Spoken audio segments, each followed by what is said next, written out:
ಬಾ ಕೆಂಚವ ಬಾ.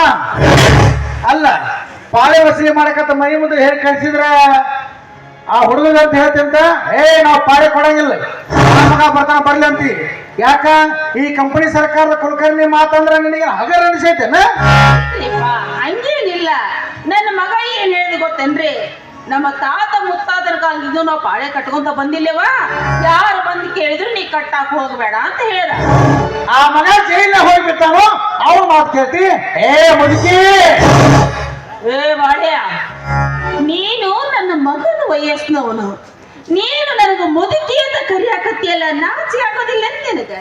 ಅಂದ್ರ ಈ ಕಂಪನಿ ಸರ್ಕಾರದ ಕುಲಕರ್ಣಿ ಸಾಹೇಬ್ ವಚನ ಮಾತಾಡ್ತಿ? ನಿನಗೆ ಮುದುಕಿ ಅಟ್ಟ ಅಲ್ಲ, ಕೆಂಚಿ ಕೆಂಚಿ ಅಂತ ಕರೀತಾರ. ಭಾರ್ಯ, ನನ್ನ ಮಾಡ್ಕೊಂಡು ಗಂಡನ ನನಗೆ ಕೆಂಚಿ ಅಂತ ಕರೆದಿಲ್ಲ, ನೀ ಯಾವ ನಾಯಿ ಬಾರದ ಅರಿಬೇದಿಯೋ ನನ್ನ ಕೆಂಚಿ ಅಂತ ಕರಿಯಾಕ?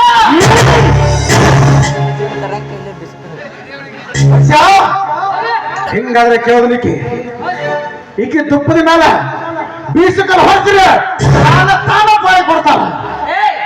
ಏನ್ ಮಾಡ್ಕೋತಿ ಮಾಡ್ಕೊ ಹೋಗ್ರ ಭಾರ್ಯ. ಬೀಸಕಲ್ ಅಷ್ಟ ಅಲ್ಲ, ಮುಗುಳ ಹರಿದು ತಲೆ ಮೇಲೆ ಬಿದ್ರು ಮಗುಳೆತ್ತ ಜಾತಿ ಅಲ್ಲ ಕಣೋ ನಮ್ದು. ಕಲ್ಲು ಯಾಕೋ ಹೊರಸು, ಅದೇನು ಮಾಡ್ತೀವೋ ನಿನ್ನ ಕೈಲಿ ಆಗುತ್ತೋ ನೋಡ್ತೀನಿ ಅಂತ ಹೊರಸ್ಲೆ. ಕೆಂಚಿ ನನಗೆ ಕೊಡ್ಕಂಡಿ ಅಂತಿ, ಬಾಳೆ ಅಂತಿ, ಬಾಳೆ ಅಂತಿ, ಕೇಳ್ಕೊಂಡು ಸುಮ್ಮನೆ ನಿಲ್ತೀನೋ? ಹೊರಸು ಕಲ್ಲ.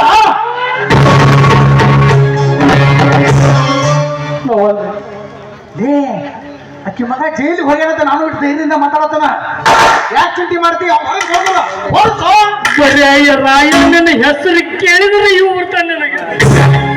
ನೋಡ್ರಿ ಅಲ್ಲಿ ಒಂದು ದೊಮ್ಮನು ತೊಡಿ ಒಪ್ಪು ಹಾಕಿ ಹಿಚ್ಕಿದ ಹೂವ ಲೇ ಅವಿದ್ದಾಗ ನಿನಗೆ ಅಷ್ಟ ನನಗೆ ಇಷ್ಟ ಅಲ್ಲ, ಇದು ಬಂದಿತ್ತ.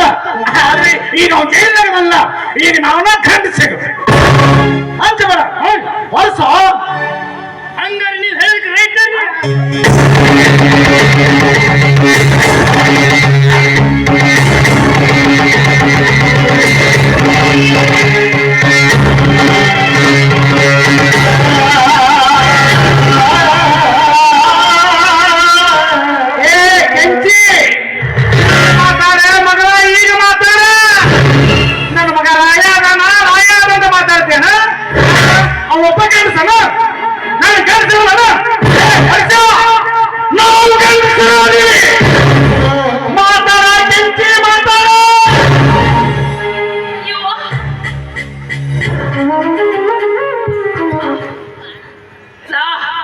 ನನ್ನ ಮಗ ಬಂದ್ರೆ ನೀನು ಸುಮ್ಮನೆ ಬಿಡಂಗಿಲ್ಲ, ಬಿಡಂಗಿಲ್ಲ.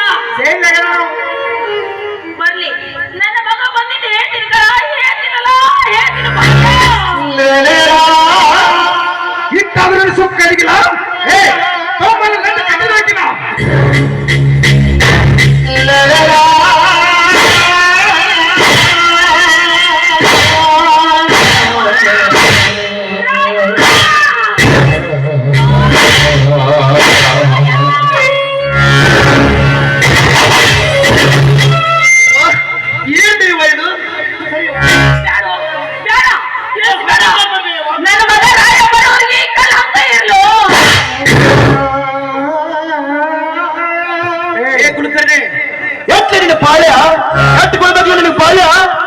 ಬಿಡಿಸಿಗಟ್ಟಿ ಚನ್ನಬಸವ, ನೀನು ಪಾಳೆ ಕೊಡು ಪಾವರ್ ಕಲ್ಲು ಎಸಬೇಕಾಗಿತ್ತ, ಅದನ್ನೇ ಕೇಳಿಸಿದೋ? ಎಂದೈತಿ ನಿನ್ನ ಪಾಳೆ? 32 ರೂಪಾಯಿ 95 ಪೈಸೆ ಐತಿ. ಒಗದ ಮಾತಾಡ. ಹೌದು, ತುಂಬಾ ರೊಕ್ಕ ಐತಿ. ಈಗ ಎಷ್ಟು ಕೊಡ್ಬೇಕು? ಅದಕ್ಕಿಂತ ಹೆಚ್ಚಾಗಿತ್ತವ. ಸುಮ್ಮನಿರು ಬೇವ, ನೀನು ಹಠ ಮಾಡ, ಸುಮ್ಮನಿರು ಬೇವ. ಭಾಯ, ನಾನು ನಿನ್ನ ತಾಯಿ ವಯಸ್ಸಿನಳು, ಸರಿ ಸಮಾನ. ಯಾರೋ ಇಲ್ಲದಾಗ ಒಂದು ಹೆಜ್ಜೆ ಮನೆ ಕರ್ಕೊಂಡ್ಬಂದು ಏನೋ ನನ್ನ ಕುಟುಂಬಕ್ಕ ಕೆಳಗೆ ಕೈ ಹಾಕಿದೆಯಲ್ಲ,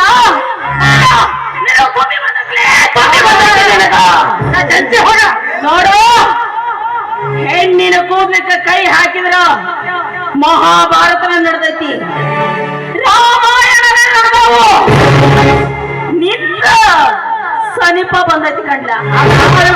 ಇದು ಕಲಿಯುಗ. ಏ ಕೆಂಚಿ, ನನ್ನ ಮಗ ರಾಯ ಬಂದ ಮೇಲೆ ನಿನ್ನ ಹೋಳಿಯ